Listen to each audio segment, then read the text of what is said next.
TNPSC important question நம்ம சேனலில் daily முக்கியமான கொஸ்டின் போடுறோம். ஃபஸ்ட்டு கொஸ்டின், நாட்டின் முதல் மாநிலமாக சட்டப்பேரவையில் பொது சிவில் சட்ட மசோதா தாக்கல் செய்யப்பட்ட மாநிலம் எது?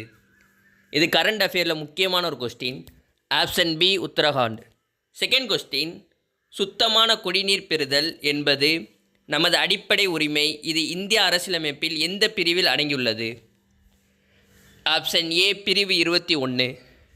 தேர்டு கொஸ்டின், ராமலிங்க சுவாமிகள் சமரச வேத சன்மார்க்க சங்கம் என்னும் அமைப்பை நிறுவிய ஆண்டு? Option C 1856. ஃபோர்த்து கொஸ்டின், தாவர உலகில் மிக குறைந்த எண்ணிக்கையான சிற்றினங்கள் கொண்ட தாவர தொகுதி எது? ஆப்ஷன் டி ஜிம்னோஸ்பெர்ம்கள். ஃபிஃப்த்து கொஸ்டின், 1924இல் ஹரிப்பாவுக்கும் மெஹஞ்சத்ராவுக்கும் இடையே பொதுவான அம்சங்கள் இருப்பதை கண்டறிந்தவர் யார்? Option A John marshal.